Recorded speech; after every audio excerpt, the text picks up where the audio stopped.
सोनापुर एक शांत सा गांव, लेकिन आज इतिहास लिखने वाला था।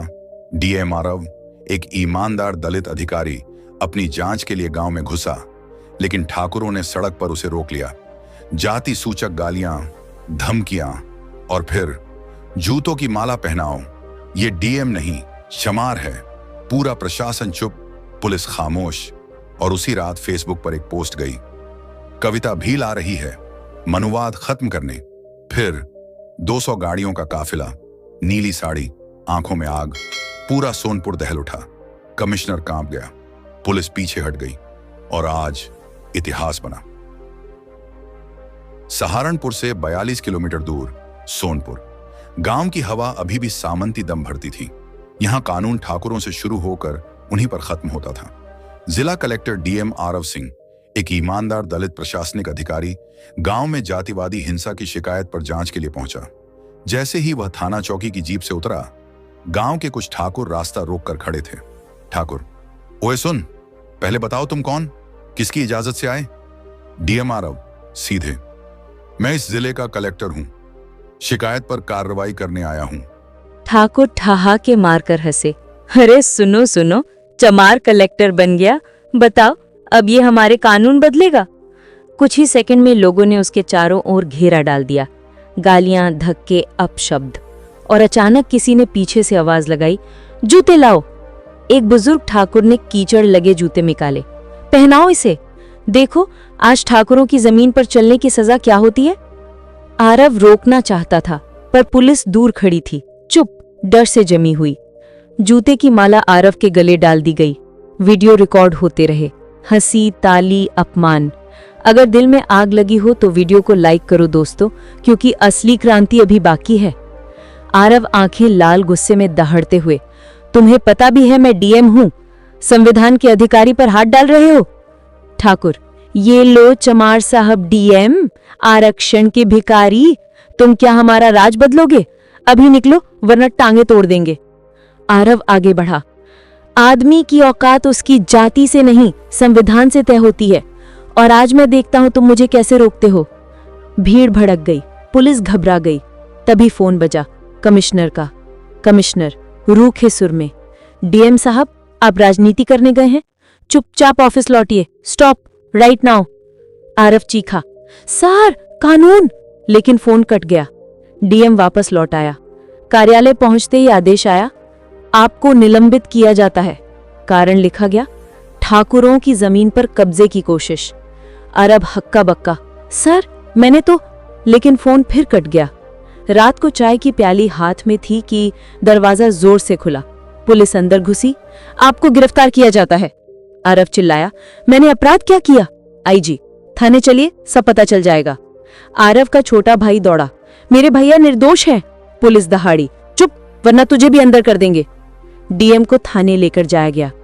4 दीवारें, सूना कमरा, लातें, घूंसे, अपशब्द। फर्श पर घसीटा गया। धर्म भूल गया था, ठाकुरों के सामने खड़ा हो रहा था। भाई दर दर भटकता रहा, कोई सुनने वाला नहीं। हर दरवाजे पर वही जवाब, ऊपर से आदेश है। आखिर भाई ने कांपते हाथों से फेसबुक पर पोस्ट डाली, मेरे भाई डीएम आरव को जाति के नाम पर मारा गया, जूते की माला पहनाई गई। अब भी कोई बोलेगा कि मनुवाद मल गया? अगर संविधान जिंदा है तो न्याय मिलेगा। पोस्ट वायरल, टैग कविता भील दीदी, लाखों तक पहुंचे। सहारनपुर के एक ऑफिस में कविता भील बैठी थी। पोस्ट सामने आई, चेहरा बदल गया, आंखें भर आई। साथियों ने कहा, दीदी चिंता मत करिए, सिस्टम आप ही ठीक करेंगी। कविता ने सिर्फ एक लाइन पोस्ट की, मैं आ रही हूं सोनपुर, मनुवाद खत्म करने, बस इतना कहना था। पूरा देश गूंज गया। रात को ही काफिला तैयार। राजधानी से लेकर छोटे जिलों तक समर्थकों ने गाड़ियां जोड़ी। 20, 50, 80, गिनती बढ़ती गई। 200 गाड़ियां, नीली बत्तियां, तेज सायरन, झंडे, नारे और सबसे आगे एक एसयूवी। दरवाजा खुला, नीली साड़ी, काली जैकेट, कंधे तक खुले बाल, नजरें बवंडर जैसी। लोग चीखे, देखो कविता भी ला रही है। अगर आप चाहते हैं कि हर आरव को न्याय मिले तो कमेंट में एक बार लिखें, जय भीम। पूरा हाईवे थर्राया। कमिश्नर का चेहरा पीला। अगर ये लड़की यहाँ पहुंच गई तो सरकार हिल जाएगी।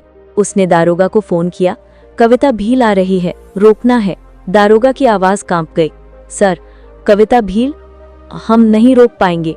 कमिश्नर दहाड़ा, सोनपुर पुलिस को अलर्ट करो, सारे रास्ते बंद कर दो। लेकिन सड़क पर लोग छतों पर चढ़े थे, मोबाइल हाथ में, नारे, कविता भील जिंदाबाद। गांव में खबर पहुंच चुकी थी, शेरनी आ रही है। सोनपुर पुलिस जीपों में भर भर कर काफिला रोकने को खड़ी, लेकिन तभी दूर से एक आवाज, टन टन टन टन, 200 गाड़ियों के सायरन, धूल का तूफान, गाड़ियां लाइन में, बैनर, झंडे और काफिला गांव में घुसा। सबसे आगे वाली गाड़ी रुकी, दरवाजा खुला, कविता भील उतरी। स्टोन साइलेंस, एकदम खामोशी। जैसे ही उसने पहला कदम रखा, लोगों ने दहाड़ा, देखो देखो कौन आया, दलितों की शेरनी आई। कमिश्नर, एसपी, अधिकारी सब एक लाइन में खड़े, कुर्सियां पीछे कर सल्यूट करने लगे। कविता ऑफिस में घुसी, तेज कदम, तेज आवाज, कमिश्नर कहाँ है? एक अधिकारी कांपते हुए बोला, अंदर दीदी।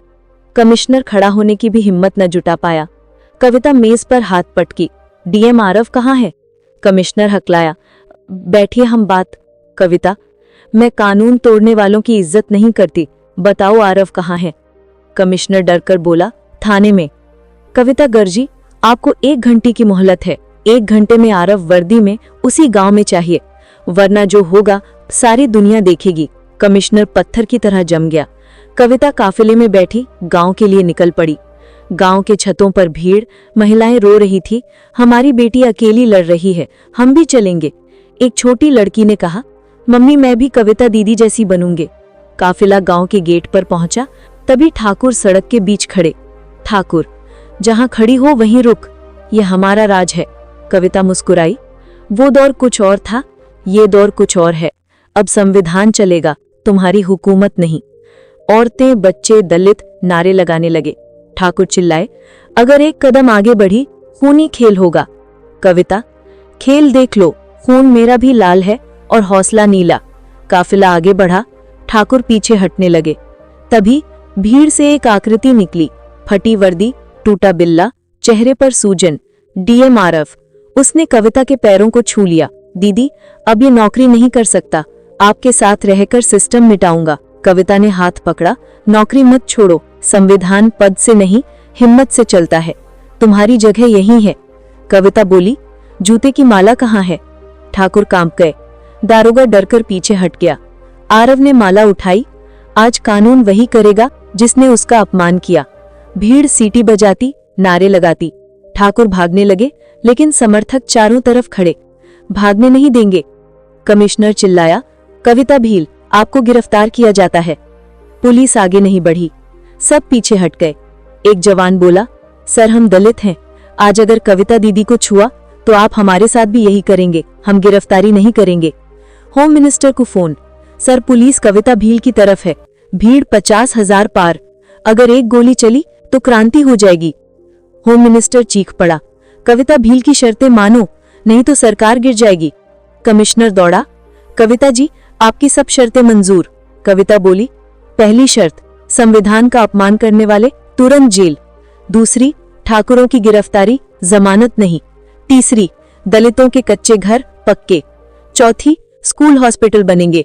होम मिनिस्टर कांपते हस्ताक्षर कर गया।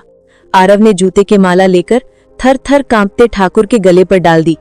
पूरा गांव चिल्लाया, जय भीम, संविधान जिंदाबाद। लोग रो रहे थे।